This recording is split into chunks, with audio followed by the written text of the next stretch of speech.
Hello, c'est Arnaud. Dans cette nouvelle vidéo, aujourd'hui, on va voir comment surmonter une rupture amoureuse. Cette question, elle est difficile et compliquée. C'est pour ça qu'à l'intérieur de cette vidéo, on va voir 6 étapes par lesquelles tu dois passer. Il est plutôt recommandé, tu n'es pas obligé de toutes les faire. Mais tu vois, elles sont toutes intéressantes et je suis sûr qu'elles peuvent t'apporter de la plus-value si tu n'étais pas au courant de ces étapes. Tout d'abord, n'hésite pas à t'abonner à la chaîne YouTube Éclairage Amoureux si ce n'est pas déjà fait. Et puis également mettre des likes et des commentaires par rapport à cette vidéo. Et si tu connais ces étapes, ou peut-être que tu as d'autres étapes à partager avec les femmes qui regarderont cette vidéo. Donc n'hésite pas à les écrire également pour qu'on puisse tous avancer et aider donc les femmes qui galèrent justement à se remettre d'une rupture amoureuse. Alors, la rupture amoureuse, c'est assez problématique parce que c'est une prise de tête. Tu as mille et une pensées donc, qui te viennent avec des regrets, de la tristesse et du chagrin. Et automatiquement, tu te dis que tu aurais mieux fait certaines choses. Tu as donc des regrets, voire même peut-être de la culpabilité.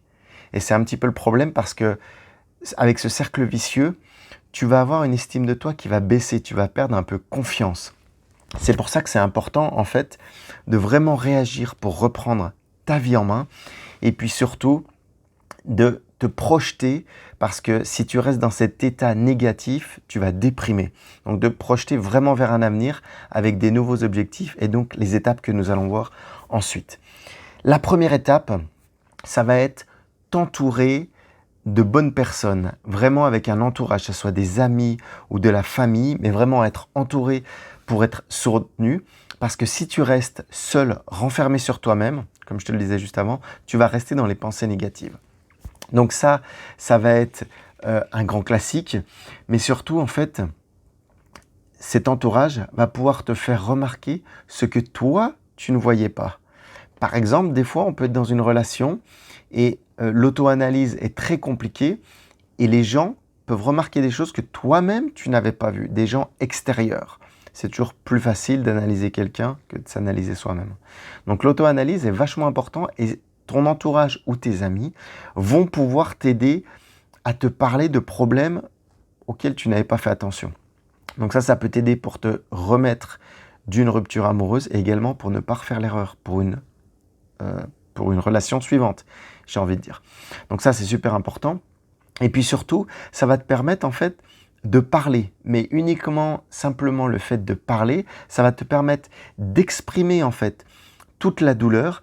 Et puis même, j'irai plus loin, en exprimant cette douleur, ça va te permettre de poser des mots en fait autant sur une situation, mais une situation que tu n'as pas envie de revivre.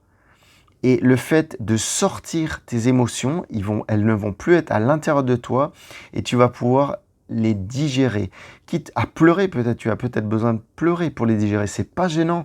Il faut accepter ces émotions pour pouvoir avancer, les faire sortir. Parce que si tu les gardes au fond de toi, tu vas garder du stress, de la nervosité pour rien du tout, voire peut-être même de la rancœur. Et c'est pas du tout le but, c'est pas comme ça. Tu vas réussir à te remettre d'une rupture amoureuse. Donc ça, c'était la première chose, vraiment échanger avec les amis, l'entourage. La deuxième, qui est un petit peu liée, ça va être se changer les idées.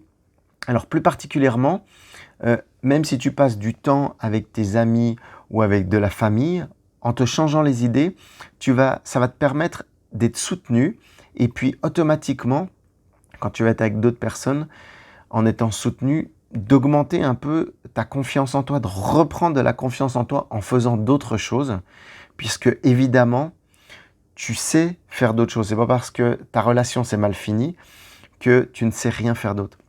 C'est pas du tout ça. C'est pour ça que c'est important vraiment de se changer les idées pour pouvoir avancer toujours dans cette idée-là, parce que sinon, encore une fois, si tu ne te changes pas les idées, tu vas rester dans des idées, des pensées négatives en boucle. La troisième chose, qui, après se changer les idées, ça va être surtout, parce que tu peux te changer les idées, mais si tu restes chez toi, ça va pas forcément changer. Donc c'est même t'occuper l'esprit. Et t'occuper l'esprit, c'est pas simplement y réfléchir, c'est vraiment physiquement t'occuper, c'est vraiment tenir presque, j'ai envie de dire. Ça peut être par du sport, ça peut être par des loisirs, des passe-temps, et puis également, surtout, ça peut être aussi en faisant par exemple du rangement chez toi. Parce que Tu as peut-être envie de bouger des meubles, du déménagement, même du rangement, ranger des affaires. Il y a d'autres choses, on va voir un petit point plus loin qui est lié également. Mais vraiment, repartir de l'avant. Des fois, ça fait du bien de faire du rangement, de reposer les choses à plat chez soi pour pouvoir repartir un petit peu comme un tremplin en fait. C'est vraiment dans cette idée-là. Ça, c'était la troisième chose, t'occuper l'esprit.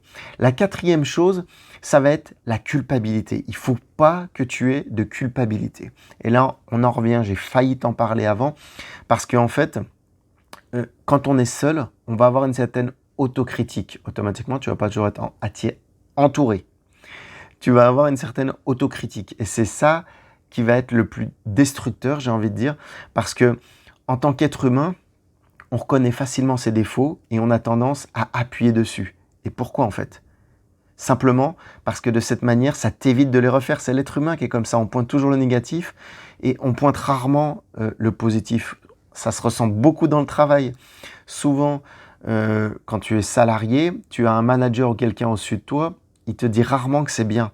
Ça se fait de plus en plus, mais humainement, instinctivement, la personne va te dire que c'est mal, elle va appuyer et te le faire remarquer, va te l'écrire. Tu n'auras pas toujours les mêmes félicitations lorsque ça se passera bien. Donc, c'est vraiment de l'autocritique et il ne faut pas que tu aies de culpabilité par rapport à ça. Et c'est même, je dirais, typiquement encore plus dans l'énergie féminine et souvent chez les femmes, pas que, mais chez les hommes qui ont beaucoup d'énergie féminine, ça se ressent, parce que tu réfléchis, en fait, l'énergie féminine te fait beaucoup plus réfléchir à tes défauts, alors que l'homme, lui, l'énergie masculine, tu es plutôt dans l'action, parce qu'une femme peut avoir beaucoup d'énergie masculine d'ailleurs. Mais donc, dans l'énergie masculine, tu es plus dans l'action. Et l'énergie féminine, tu vas avoir des réflexions. Et à propos de ça, l'autocritique va être beaucoup plus forte. Parce que je te parlais de culpabilité à ne pas avoir, mais c'est logique avec ce que je vais te dire. Une relation, à la base, c'est à deux. Donc, il y a deux personnes, c'est 50-50. Tu ne peux pas avoir une relation tout seul. Donc automatiquement, ce n'est pas forcément que de ta faute. Il y a des points à analyser là-dessus. Et justement, encore une fois, pardon, un petit chat dans la gorge. Justement, ton entourage ou tes amis peuvent t'aider à ça. Ou toi, tu as peut-être remarqué des choses, des réactions qui t'ont déplu ou que tu n'avais pas eu dans notre relation. Donc tout ça, ça va te permettre de l'analyser. Mais ne culpabilise pas à 100%. Ce n'est pas absolument uniquement que de ta faute. Ça, c'est faux. La cinquième chose, c'est prends soin de toi. Et là, les femmes, vous avez mille et une manières encore plus de prendre soin de vous que les hommes, d'une part, et c'est beaucoup plus important. Quand je te dis prends soin de toi, c'est classique.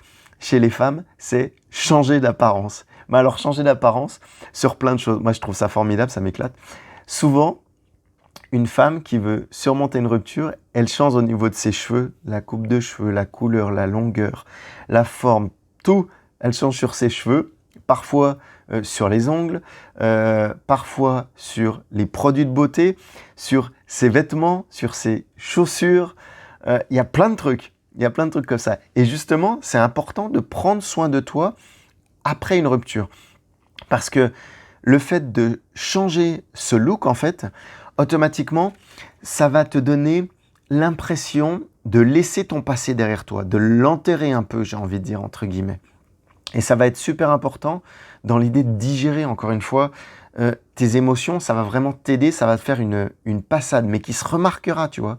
Même que les gens te diront « Ah ouais, t'as l'air mieux, t'as l'air plus cool, plus à l'aise, plus belle, plus mieux. » Et ça va te remonter encore davantage le moral. Donc, prends soin de toi après une rupture amoureuse, vraiment pour la surmonter. Ça t'aidera à remonter la pente aussi davantage. Et puis la sixième, on en parlait tout à l'heure, pas de culpabilité, mais la sixième, il ne faut pas avoir non plus de regrets après. Si tu as des regrets, « Ah, j'aurais mieux fait ci, j'aurais mieux fait ça », non, ça ne va pas être bon. Pourquoi? Parce que ça va être déjà logique que tu sois triste et que tu aies des regrets parce qu'une rupture, tu vas te poser des questions.